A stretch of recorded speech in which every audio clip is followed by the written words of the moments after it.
Imagine a tiny virus invisible to the naked eye, bringing the world's economy to its knees. Sounds improbable, right? Yet that's exactly what happened when COVID-19 spread across the globe. But how did a virus do what entire armies couldn't? At first glance, COVID-19 seemed like just another health crisis. But as it spread, it became clear that this was no ordinary virus.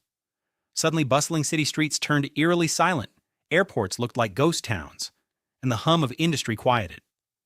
The economic machinery of the world ground to a halt. You see, global commerce is like a complex web, and COVID-19 was the scissors.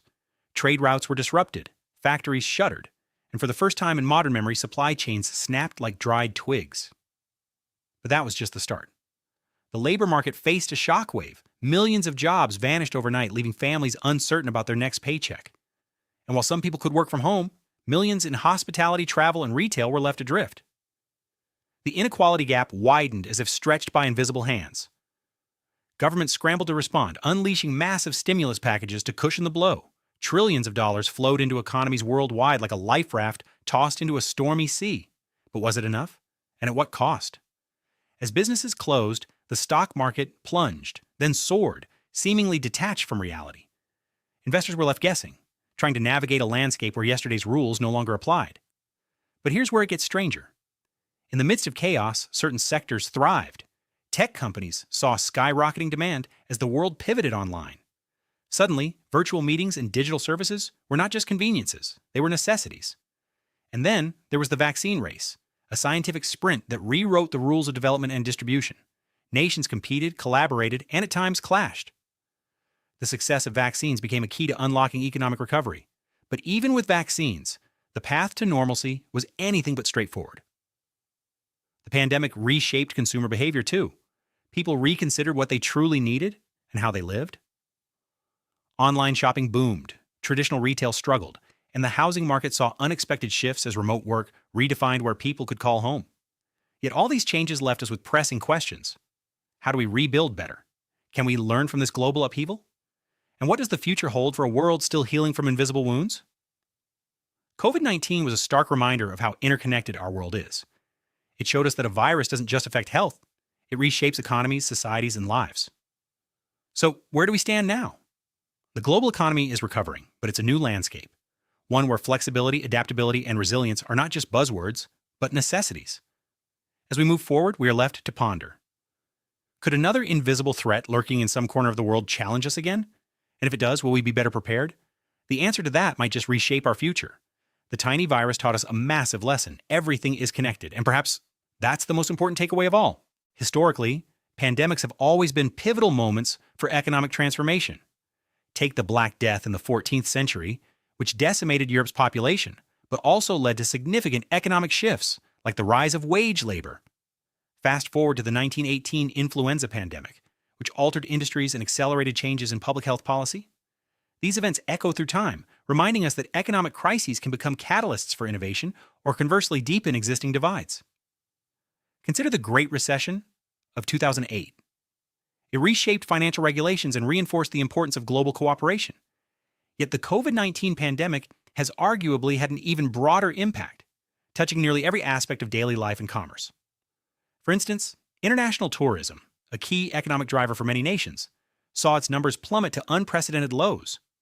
This forced countries to rethink their dependence on tourism and explore alternative avenues for revenue.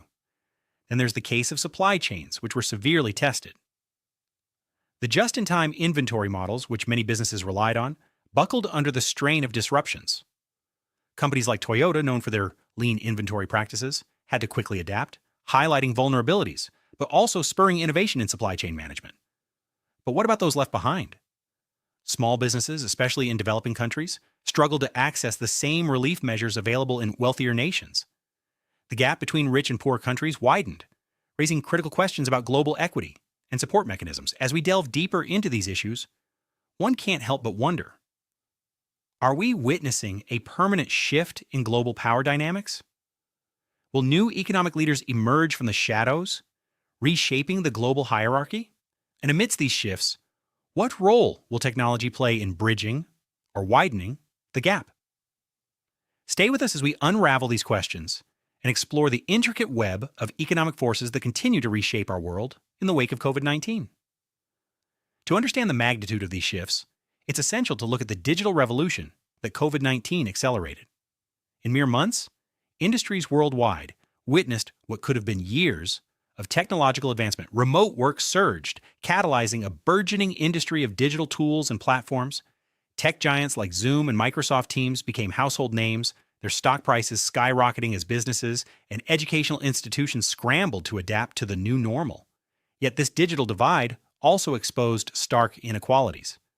Many rural areas, even in developed countries, struggled with inadequate internet infrastructure, leaving millions without access to education and work. Similarly, e-commerce boomed as physical stores shuttered, with companies like Amazon reaping substantial benefits. However, this shift also raised questions about labor practices and the gig economy, as warehouse workers and delivery drivers faced increased risks with little protection. The pandemic underscored a crucial dilemma. While technology can drive progress, it can also exacerbate social and economic disparities. These technological shifts are not without precedent.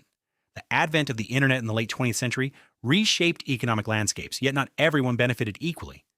As we saw then, those who could adapt quickly thrived, while others were left to navigate the fallout. So, where does this leave us now? Are we on the brink of a new economic era, where the winners and losers are determined not by resources, but by adaptability and technological prowess? And as global leaders convene to discuss recovery plans, will they address these disparities or merely perpetuate the status quo? Join us in our next segment as we delve into the strategies being employed to tackle these issues and discover how nations are planning to emerge stronger and more united, or risk being further divided in this rapidly changing world. As recovery strategies unfold, a surprising contrast emerges. While some nations leverage technology to foster inclusivity, others grapple with widening divides. In Scandinavia, for instance, governments have embraced digital infrastructure to enhance public services, ensuring equitable access to education and healthcare. This proactive approach not only mitigates disparities, but positions these countries as models of digital resilience. Conversely, in parts of the developing world, the digital gap remains a formidable barrier. Limited access to technology has stifled growth opportunities, creating a dichotomy where progress is a privilege rather than a universal right. This divergence raises a critical question. Can global cooperation bridge these divides, or will national interests prevail, deepening the chasm between the technologically advanced and the lagging? The pandemic has already shown us the pitfalls of isolationist policies, as countries that hoarded resources faced backlash and diplomatic strain. Yet amidst this challenge lies an opportunity for transformative collaboration. Initiatives like the World Bank's efforts to fund digital infrastructure in underserved regions could pave the way for a more connected and equitable global community. As we ponder these possibilities, another angle emerges: the environmental impact of our digital dependency. The surge in data consumption and electronic waste poses new environmental challenges, demanding innovative solutions to balance technological progress with sustainability. How will nations reconcile the need for digital growth with the imperative of reducing carbon footprints? In our next segment, we explore these environmental dilemmas and the innovative approaches being developed to tackle them. Join us as we uncover how the race to digital supremacy could redefine not only economic landscapes, but also our relationship with the planet. Will technology ultimately be our salvation or our downfall in this interconnected world? Stay tuned to find out. As we examine these environmental dilemmas, the innovative solutions being pioneered are both inspiring and essential. Companies are investing in energy-efficient technologies and sustainable practices, aiming to reduce electronic waste and carbon emissions. This shift is not just about corporate responsibility. It's about redefining our economic and ecological future. For instance, tech giants are committing to carbon neutrality, while startups are developing revolutionary recycling methods, offering a glimpse of hope that sustainability and progress can coexist. However, as we strive for a greener digital era, we must also confront the ethical considerations of our technological advancements. Data privacy, cybersecurity, and equitable access remain pressing issues that require global cooperation and vigilance. It's a complex dance, balancing innovation with responsibility, and the stakes have never been higher. Ultimately, the pandemic has acted as a catalyst, forcing us to reevaluate our priorities and question the trajectory of our progress. Will we seize this moment to forge a more inclusive, sustainable world, or will we fall into the same patterns that have divided us? As we navigate this uncertain future, one thing is clear: the choices we make today will shape the legacy of tomorrow.